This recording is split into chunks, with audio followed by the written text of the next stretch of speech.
So what we want to do now is we want to get some understanding of what this parameter epsilon naught is that we have been describing.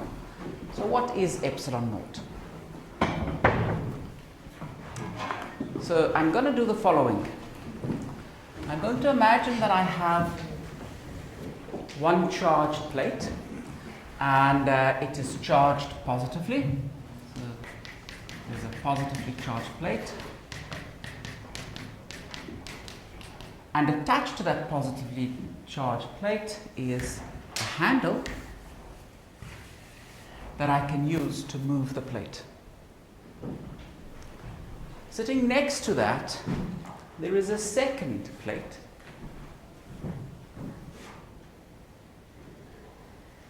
And that second plate is negatively charged. And the negatively charged plate is fixed. I'm going to imagine pulling this handle and separating out the two plates. In this situation, there is no electric field between the two plates. The positively charged plate and negatively charged plate sit on top of each other. There is no electric field. After I have pulled the handle, I have the negatively charged plate and the positively charged plate, and they are separated so that now in the second picture I have an electric field. And we have already checked that when we have two sheets like this, you could even imagine they were infinitely charged sheets, just very large. When I have two sheets like this, the field outside the two sheets is 0.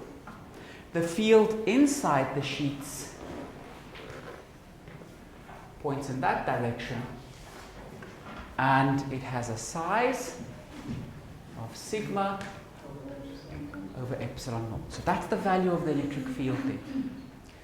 What I would like to do now is I want to calculate what work do I need to do to pull this white sheet over to here. I'm going to pull it very, very gently so that I don't give the white sheet any kinetic energy. In that situation, all of the work that I do in the system will be used to set up the electric field in between the two plates. So that if I calculate the work done to move the plate, the amount of work that I do will be equal to the energy stored in the electric field between the two plates. Okay? So that's the idea of the calculation. Now, how do we do that? Well,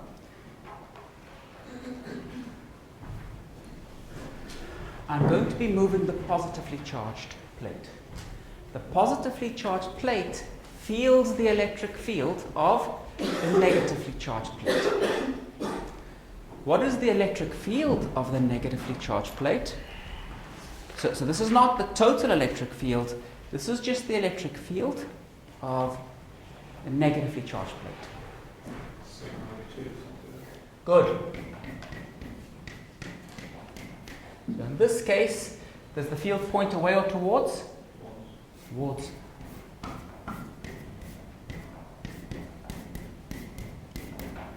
And the electric field E is equal to sigma over epsilon naught 1 over 2. Why is there 1/2 here and no 1/2 there?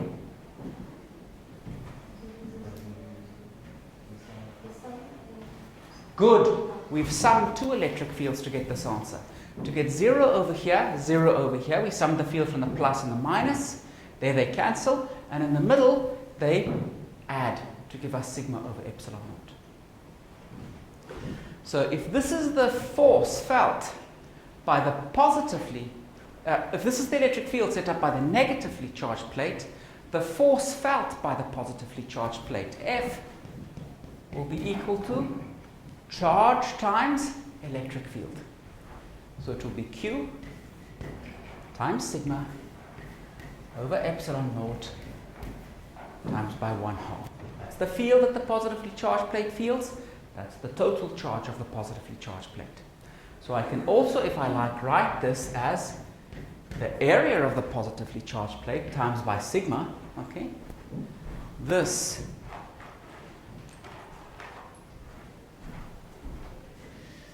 is Q, and then I can multiply by sigma over epsilon naught 1 over 2. So the force with which I have to pull, F, is equal to A sigma squared over epsilon naught times by 1/2. Now, let's imagine that I pull this by a distance d. In that case, the work done will be the force multiplied by the distance. So the work done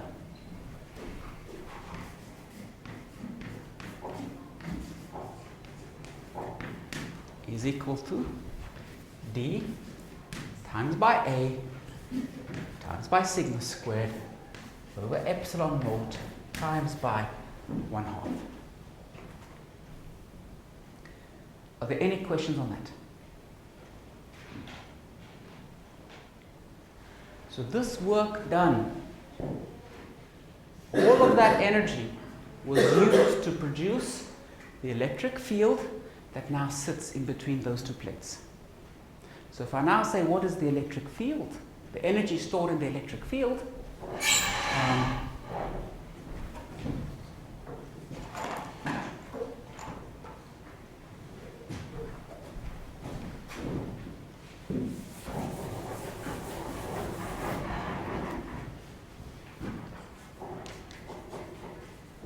so the energy stored in the electric field, this is equal to that work done. D times by A times by sigma squared over epsilon naught times by 1/2. What is D times by A? The volume in which the electric field is. So D times by A is the volume in which we have the electric field times by, and I'm now going to write this as 1/2 epsilon naught. I'm multiplying by an epsilon naught, so I need to divide by an extra epsilon naught. So here I've got the sigma squared. It's over epsilon naught squared, but it's multiplied by epsilon naught. So in total I've just got 1 over epsilon naught. Okay? So if I divide by volume, I get that the energy density, that's what I get if I divide this side by volume. Here if I divide by volume, I have 1/2 epsilon naught sigma over epsilon naught squared. What is sigma over epsilon naught? The field in that gap.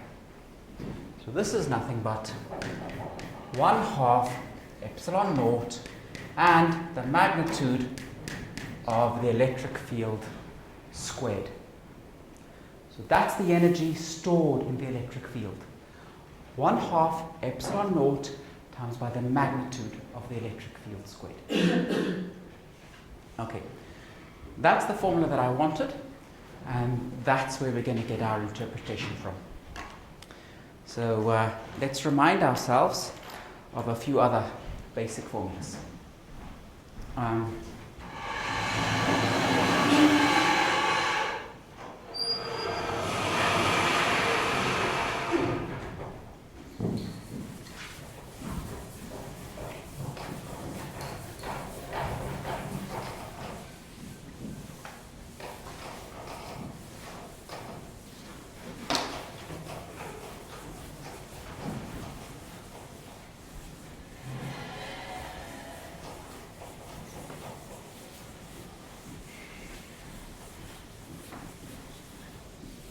Can someone tell me what is the kinetic energy of a moving particle? 1/2 m v dot E. Can someone tell me what is the energy stored in a stretched spring? Half K. 1/2 K X squared. Good. Can someone tell me what is the energy stored in a capacitor that's been charged to a voltage V? Half C E squared, the potential squared. Okay, maybe that's enough. And then we've got the energy density for the electric field is 1/2 epsilon naught E dot E. Now if we look at these different formulas, the mass, that's inertia. Inertia tells me how difficult it is to change the velocity of a particle. K, the Hooke constant, the spring constant, tells me how difficult it is to stretch the spring. C, the capacitance, tells me how difficult it is to change the voltage across a capacitor. So M tells me how difficult it is to change V. K tells me how difficult it is to change X. C tells me how difficult it is to change the voltage. Epsilon naught tells me how difficult it is to change the electric field that's flowing in some medium. Now when you think about the electric field flowing in a medium, you know, why would it be difficult to change the electric field? It's because you start to polarize all of the atoms inside your substance. But, you know, we thought the vacuum was empty. So if you have the electric field flowing through the vacuum, what is there inside there to polarize? Well, actually, in your quantum mechanics course, you probably learnt about the Heisenberg uncertainty relation that told you delta P, delta X is greater than or equal to h bar over 2. And what that tells you is it's impossible to say exactly what P and X are. They're always fluctuating. If you were studying the quantum theory of fields, the electric field and the magnetic field are always fluctuating. They don't have some fixed value. They keep fluctuating.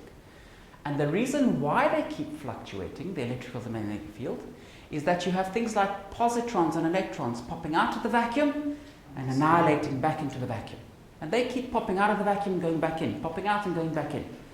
When you have the electric field in the vacuum, the electric field is polarizing that E plus E minus pair that pops out of the vacuum and goes back into the vacuum. And that effect from all of those particles popping out and going back in again, that's what is producing this value for epsilon naught. So if you were doing a more sophisticated calculation in quantum electrodynamics, you could start to calculate epsilon naught using Feynman diagrams and Feynman rules. Okay? So this is really the first sign that the vacuum has got some extra structure. The fact that you've got an epsilon naught. Good. So now we've got an interpretation for epsilon naught, this parameter that always appeared. That brings us to the end of electrostatics. Any questions on that idea? So, yep. If you are talking about separating the sheets, you say you do it so slow that you won't transfer kinetic energy. Now, is it that you really don't transfer kinetic energy, or kinetic energy is so small that you ignore it? Well, so I could imagine some limiting process where, so I could imagine the two sheets and I pull the sheets apart, okay?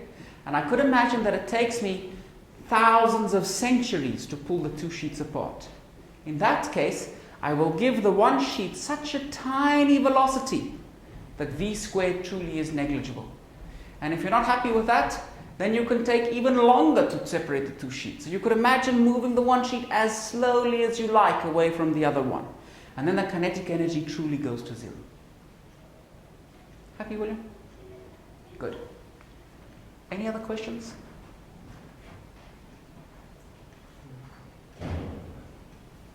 Isn't it that the epsilon naught, wasn't it also still used before the advent of quantum mechanics? Absolutely. Yep. Okay, but how had they figured it out then?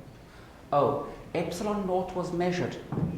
And actually, even today, we measure it for different materials. So we know in principle how to calculate it, but You know, it's not easy. Yep. Good.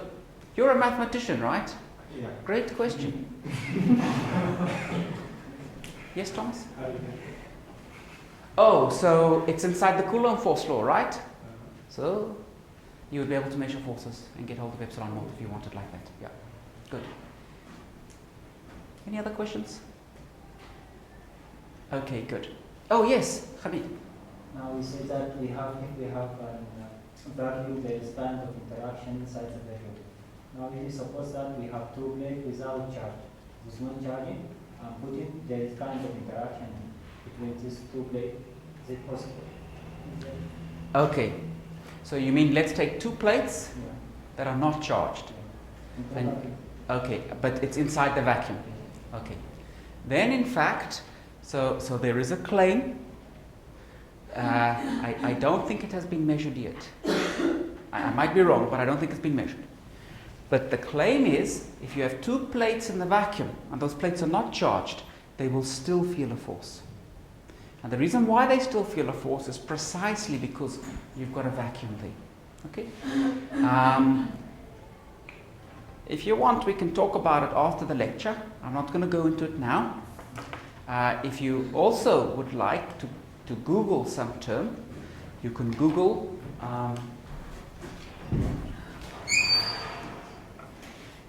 the Casimir effect. Okay? People are still fighting about this, by the way. Not everyone agrees. Any other questions? Okay, good. Okay, so that finishes up for us electrostatics. So now we'll start to do some magnetostatics. We want to, when we've been successful with one approach, we want to use that again. And in fact, our approach to electrostatics was successful. And what did we do? We had two basic things that we learned how to do. The first one was, if there's an electric field, what force does the particle feel? So we managed to work out what force does the particle feel in the presence of a field.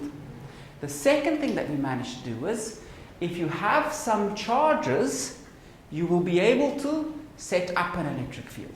So we knew how does a charge set up an electric field. So now when we come to magnetic fields, we want to do two things again. Number one, what force does a charged particle feel in the presence of a magnetic field? And number two, what is the source of magnetic fields and how do we set up magnetic fields? So those are the two pieces of data that we want to explain. So let's start off first of all giving the force law.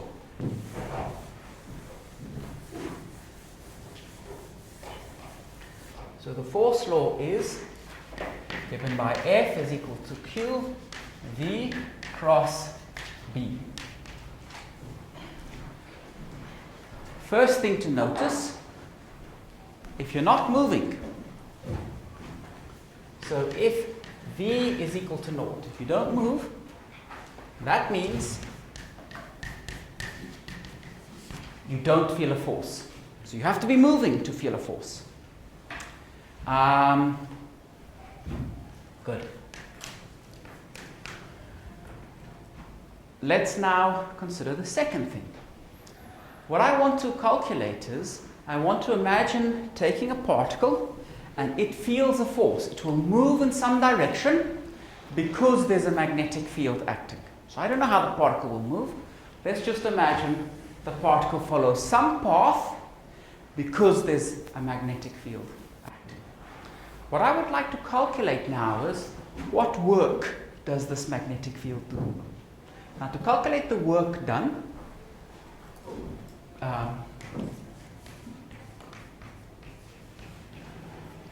that will be equal to the integral of f dot dx along the path. So let's say the particle was traveling like this, from A to B. So we do an integral from A to B, that would give me the work done.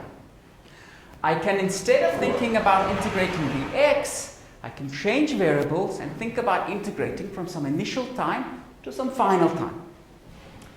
So in that case, I have the initial time to some final time, f dot dx, and then I change variables to dt. What is dx dt? Velocity. Very good. So that's the velocity of the particle. So this is equal to an integral from the initial time to the final time of v cross b dot v dt. What is that equal to? Why is it 0? V cross b will be perpendicular to both v and b. So the dot product of v cross b with v will be 0. Good. So that will indeed be naught. So what we've learnt is, we calculated the work done with no assumptions here, and we found it 0.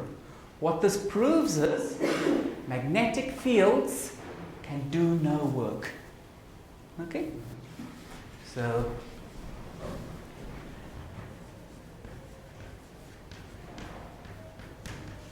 magnetic fields do no work. Good. And now let's do a few examples using the cross product. So if I want to calculate A cross B, use your right hand. Your first finger is A, your second finger is B, and your thumb tells you the direction of A cross B. So there's A, there's B, there is A cross B. Happy? Good. Now,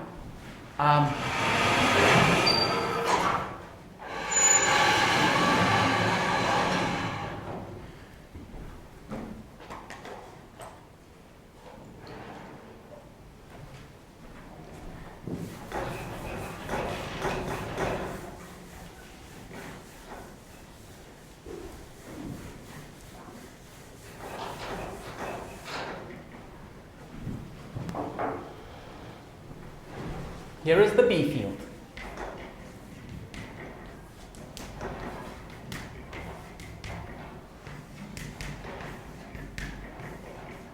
What does this notation mean? What does it mean? Into the board. Good. What is this meant to be a picture of?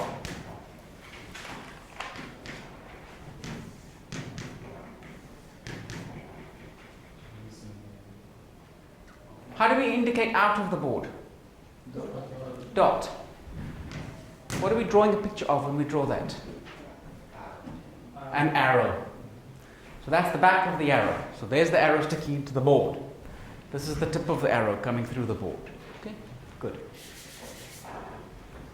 Let's put this for V. So the particle's moving that way, there's the magnetic field. Can you guys tell me which way is V cross B?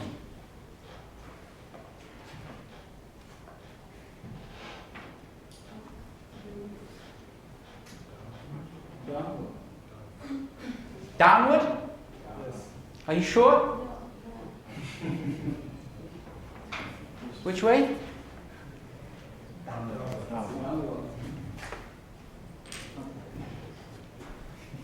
Okay, so let's check and you guys tell me if I'm doing something wrong. V, B, upward. Am I doing anything wrong? I'm using my left hand, yes. V, B, which way is the force? Down. You always have to use your right hand, okay? Otherwise you get a different answer. Good. V, B, down. Very good. So, the force, let's put the force on. There's the force. Good. For that velocity, where's the force?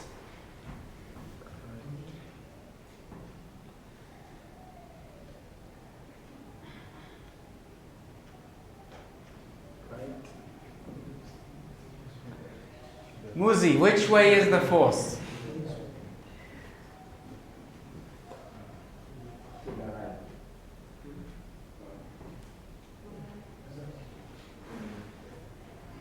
Use your hand. Good, good.